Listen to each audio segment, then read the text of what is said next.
नमस्कार, स्वागत है आप सभी का। एडेड जूनियर शिक्षक भर्ती को लेकर के 20 सितंबर को हमने जो कुछ भी अपडेट दी थी वही सेम अपडेट आपको आज की डेट में भी देखने को मिले होंगे। अगर आपको भरोसा ना हो साथियों, आप 20 सितंबर वाली वीडियो जाकर के देख लीजिए। 20 सितंबर को हमने जो कुछ भी बताया था एग्जैक्टली सारी चीज़ें आज की डेट में आपको कहीं से भी जानकारी मिले। सब लोग अपने स्तर से कोशिश करते हैं आपकी भर्ती पूरी हो, आपको सही जानकारी मिले, और सभी साथियों का बहुत बहुत धन्यवाद, आभार भी है। और इसमें चाहे भर्ती को जल्द पूरी कराने को लेकर के कोर्ट वाला मैटर, चाहे शासनादेश आदि को लेकर के, सीट वृद्धि को लेकर के, हर स्तर से बहुत प्रयास किया गया। उसमें जितना आप सभी का सहयोग प्राप्त हो सका उसी के अनुरूप आगे आप सभी को चीज़ें भी देखने को मिल सकती हैं। और सबसे बड़ी जो कष्ट वाली बात होगी सीट वृद्धि का ना हो पाना। और अभी भी देखिए, मैं बिल्कुल यहाँ पर ये नहीं कह रहा हूँ सीट वृद्धि नहीं होगी, सीट वृद्धि होने की चांस अभी भी है। 400-500 ही सीटें बढ़ेंगी, लेकिन बढ़ने के चांस हैं। लेकिन सबसे बड़े आश्चर्य वाली बात यह है कि कहीं से भी सीटों का डाटा पता नहीं चल पा रहा है। सीटें कितनी हैं पता नहीं चल पा रही हैं। और जो पुरानी सीटें थी, जो चूँकि देखिए जो बाद में अधियाचन मंगाया गया था, उसमें सबसे बड़ा मैटर था आरक्षण वाला। और आप सभी को एक चीज़ और बता दें, जो चीज़ें आपको कहीं से पता नहीं चली होंगी, आरक्षण वाले मैटर पे साथियों 69,000 शिक्षक भर्ती में जो कुछ भी विवाद है कि आज भर्ती की मेरिट को जिले स्तर की और राज्य स्तर की घोषित करने में दोनों पक्ष कोशिश कर रहे हैं। वो तो अलग बात है, एटीआरई टेट, वो तो चीज़ें अलग अलग है। लेकिन सबसे बड़ा मुद्दा वहाँ पर है कि भर्ती की मेरिट किस स्तर पे मानी जाए। जिले स्तर पे मानी जाएगी तो जो भी चयनित शिक्षक होंगे वो लोग सेफ होंगे। अगर राज्य स्तरीय मेरिट मानेंगे तो पुराने वाले मेरिट के आधार पर फिर जो जितनी सीटें मिलनी चाहिए आरक्षित वर्ग को, उतनी सीटों का कोटा पूरा नहीं हो पा रहा। ओवरऑल जो भी हो, लेकिन जो कट ऑफ रहेगी उसके हिसाब से देखा जाएगा, अगर स्टेट वाइज अगर मेरिट अगर बनी है उस हिसाब से। लेकिन जिला प्रेफरेंस के चक्कर में और आपकी भर्ती में यही सारे विवाद न होने पाए, इसी चीज़ को लेकर के दोबारा से अधियाचन भी मंगाया गया था। और कोशिश ये चल रही है साथियों कि जिस प्रकार से जैसे अधियाचन प्राप्त हुआ है, यानी कि विद्यालय स्तर से जैसे अधियाचन प्राप्त हुआ है उसी तरीके से विषयवार और आरक्षणवार मेरिट बना दी जाए। ध्यान दीजिएगा, मेरिट हमेशा, मैंने शुरू से बोला है कि मेरिट विषयवार ही बनेगी। और विषयवार मेरिट में विद्यालय स्तर पर जैसे जैसे सीटें प्राप्त हुई होंगी जिस विषय की और जिस कैटेगरी की, उसी कैटेगरी के उसी विषय के उसी प्रकार से अभ्यर्थियों का सिलेक्शन किया जाएगा। 99.9% ऐसे ही मेरिट बनने की उम्मीद है। ठीक है, तो आरक्षण वाले पेज की वजह से ये जो भी चीज़ें आपको बता रहे हैं अभी, ये चीज़ें इस प्रकार की हैं। और अब देखिए 20 सितंबर को हमने जो कुछ भी आप सभी को बताया था कि शासन स्तर से सब कुछ क्लियर हो चुका है, लेकिन अभी कुछ चीज़ों को लेकर के सहमति होनी शेष है। शासन स्तर से ही हमने यही कहा था आप सभी से कि शासन स्तर से ही अभी कुछ चीज़ों को लेकर के सहमति मिलनी शेष है। और आप देखेंगे अब ये जानकारी प्राप्त हो रही है कि फाइल जो है शासन स्तर से प्रेषित कर दी गई है विभाग को कि आपको जैसे आपको जिस प्रकार से भी निर्देश मिला है उसके अनुपालन में आपको भर्ती पूरी कराने का पूरा अधिकार दिया जाता है। तो अब यहाँ पर आगे फिर जो विभाग के अधिकारी हैं, फाइल आपकी प्रयागराज आएगी, उसके बाद विभाग के जो अधिकारी हैं एनआईसी से स्लॉट वगैरह के लिए बात करेंगे, शेड्यूल उसके बाद फिर आपका बनाया जाएगा और उसी के बाद फिर जीओ के साथ में शेड्यूल देखने को मिल जाएगा। और अभी की जो जानकारी है कि पिछले 3 दिन से, मतलब 23 सितंबर से लगातार आपकी ही भर्ती पर काम चल रहा है, कुछ न कुछ आपकी भर्ती पर डेली काम चल रहा है। ये चीज़ें भले ही कहीं से पता चली हो न चली हो साथियों, लेकिन 23 सितंबर से लगातार आपकी भर्ती पे काम चल रहा है। तीसरा दिन है आज, और कुल मिलाकर के 4 अक्टूबर से पहले पहले, ये चीज़ हमने उस दिन भी बोला था 20 सितंबर को कि 4 अक्टूबर से पहले भी शासनादेश आ सकता है और हो सकता है कि किसी विषम परिस्थितियों में बाद में भी शासनादेश देखने को मिले। लेकिन 4 अक्टूबर तक ही भर्ती का शासनादेश आने की 100% उम्मीद है। क्यों ऐसा मैं कह रहा हूँ यहाँ पे, क्योंकि जब शेड्यूल आदि चीज़ें, स्लॉट वगैरह चीज़ें जब फिक्स हो जाएंगे तो उसमें फिर देरी होने का कोई चांस ही नहीं है। मान लीजिए भर्ती प्रक्रिया किसी भी डेट से प्रारंभ करना होगा, तो ऐसा तो नहीं कि भर्ती का शेड्यूल बाद में देंगे, पहले ही देना पड़ेगा। इसलिए अब देरी नहीं होने वाली है।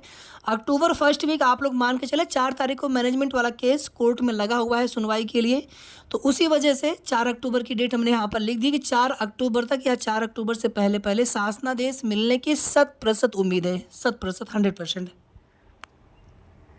अभी आगे बात करेंगे साथियों सारी चीज़ों को लेकर के। थोड़ा सा आप लोग कोर्ट केस वाला मैटर देख लीजिए, अभी इस पर सुनवाई हुई नहीं है, ये केस पास ओवर हो गया था। और इसमें देखिए साथियों, कुल मिलाकर के जो भी हमारे याचिकाकर्ता इसमें है उनसे कोई विरोध नहीं है, लेकिन जो चीज़ें हमने आप सभी को बताया था कि ये याचिका बहुत जल्दी डिस्पोज्ड होने वाली है। अब उसमें जैसे भी डिस्पोज्ड हो, यानी कि जो भी याचिकाकर्ता है उनकी मांग को खारिज कर दिया जाए या फिर जैसे भी हो, ठीक है, डिस्पोज्ड में कुछ भी हो सकता है। लेकिन फिलहाल में आपके भर्ती में कोई दिक्कत होने की इसमें कोई दिक्कत अब नहीं होने वाला है। और कुल मिलाकर के ऐसा भी हो सकता है कि बेंच आदि में बदलाव की चीज़ें या फिर जो कुछ भी चीज़ें हो यहाँ पर ओपीटीशन अपने स्तर से कोशिश करेंगे। लेकिन फिलहाल में इस वाले मैटर में आज सुनवाई नहीं हो सकी है और आगे जब भी सुनवाई होनी होगी और आज फिलहाल में दोबारा से रिवाइज लिस्ट में या किसी अदर बेंच में जैसी सुनवाई की कुछ भी अगर जानकारी मिलेगी आप सभी को बता देंगे। केस पास ओवर हुआ है। पास ओवर का मतलब है कि दोबारा से लगभग 1 हफ्ते बाद की डेट फिर से लग जाएगी, या तो सेम बेंच में या बेंच में बदलाव भी हो सकता है। अब आगे देखिए साथियों, मेरिट को लेकर के फिर से रिपीट कर रहे हैं। मेरिट जैसे जैसे अधियाचन प्राप्त हुआ है विद्यालय स्तर से कैटेगरी वाइज विषयवार उसी तरीके से मेरिट बनने वाली है। यानी कि जो चीज़ें जो विवाद 69,000 शिक्षक भर्ती में है या फिर किसी भी भर्ती में शिक्षक भर्ती में, तो वैसी कुछ भी चीज़ें इस भर्ती में नहीं होने दिया जाएगा। आरक्षण नियमावली तो हर जगह लागू है, लेकिन आरक्षण किस प्रकार से लिया गया है, किस प्रकार से मेरिट बनी है, कुल मिलाकर के आपको अगर समझ में अगर आप आए साथियों, तो 69,000 शिक्षक भर्ती में जिला स्तरीय मेरिट और राज्य स्तरीय मेरिट वो ठीक है, आपकी बातों से सहमत हैं कि एटीआरए पर सारा विवाद है, डबल आरक्षण ट्रिपल आरक्षण पे विवाद है, या फिर जो पुरानी वाले चयन सूची है भले ही प्रेफरेंस के आधार पर जिला स्तरीय मेरिट देख ली गई वहाँ पे जिला आवंटन में, फिर भी वहाँ पर राज्य स्तरीय को मेरिट को मानते हुए और जो भी अनरिजर्व की कट ऑफ है उसके नीचे ओबीसी 27%, एससी का 21% पूरा होना चाहिए। ठीक है, तो वो चीज़ें आपकी भर्ती में नहीं होने दिया जाएगा। ये अधिकारियों की शासन की कोशिश थी और इसी वजह से जो मीटिंग हुई थी इसके पहले 20 तारीख को, उसके बाद के भी कुछ चीज़ों को लेकर के सहमति को लेकर के विभाग की मीटिंग होती रहती है। तो इसीलिए मेरिट जो है अब आपकी विद्यालय स्तर पर जैसे जैसे सीटें प्राप्त हुई हैं कैटेगरी वाइज और विषय वाइज सब्जेक्ट वाइज उसी प्रकार से मेरिट बननी है। सेकंड चीज़ देखिए साथियों, यहाँ पर विषयवार सीट को लेकर के अगर सीटें इतनी ही होती हैं तो लगभग जो है 650 के आसपास, वही आंकड़ा पुराना वाला है, 650 के आसपास लगभग मैथ साइंस की सीटें और लगभग जो है लगभग इसी के आसपास देखेंगे, थोड़ा सा कम देखेंगे, इतने के आसपास नहीं, लगभग 450 के आसपास एसएसटी की सीटें हैं और लगभग इतनी ही सीटें आपको हिंदी में देखने को मिल सकती हैं। 150 200 के आसपास इंग्लिश की सीटें और लगभग जो है 60 70 80 सीटें संस्कृत विषय में। तो यही कुल मिलाकर के विषयवार सीटों का एक मोटा मोटा आंकड़ा जो अभी तक जानकारी में है, बाकी एग्जैक्टली साथियों नहीं पता चल सका है। जबकि एक चीज़ को लेकर के बार बार मन में ये हो रहा है कि अगर सीटें इतनी ही होनी है तो फिर इसमें सीटों को लेकर के इतना कॉन्फिडेंशियल क्यों रखा जा रहा है। या तो सीट वृद्धि हो चुकी है और सीट वृद्धि की देखिए उम्मीद है, जहाँ तक हमें लग रहा था कि 400 से 500 सीटें बढ़ने की उम्मीद थी या फिर शासकों को जैसा लगता है। ठीक है, और चूंकि सभी विद्यालयों में चूंकि मैनेजमेंट वाला कोर्ट केस भी चल रहा था तो सभी विद्यालयों में पर्याप्त शिक्षक भी तो होने चाहिए। ऐसा ना हो कि भर्ती पूरी हो गई और शिक्षक की कमी अभी भी है, विद्यालयों में अभी भी टीचरों की कमी, तो जो मैनेजमेंट वाला केस रहेगा फिर वो केस डिस्पोज आप कैसे होगा, समस्या तो जस की तस बनी रहेगी। अब जहाँ पे 9,000 10,000 टीचर चाहिए वहाँ पे आप अगर 1,500 सहायक अध्यापक टीचर भेजते तो फिर उतने अध्यापकों से शिक्षण प्रक्रिया पूरी तरीके से पटरी पर नहीं आ पाएगी, सुचारू रूप से नहीं चल पाएगी। तो इसीलिए उम्मीद काफ़ी ज़्यादा अभी भी है। आप लोग ये सीटें मान करके नहीं चलेंगे, ठीक है, ये केवल संभावना है, बाकी अभी भी उम्मीद है कि सीटें आपकी बढ़ सकती हैं। अभी सीटें जितनी भी हो जाएं 2,000 2,500 3,000 तक, 2,000 का तो मतलब नहीं, कम से कम 3,000 तक सीटें हो जाएं कम से कम मिनिमम।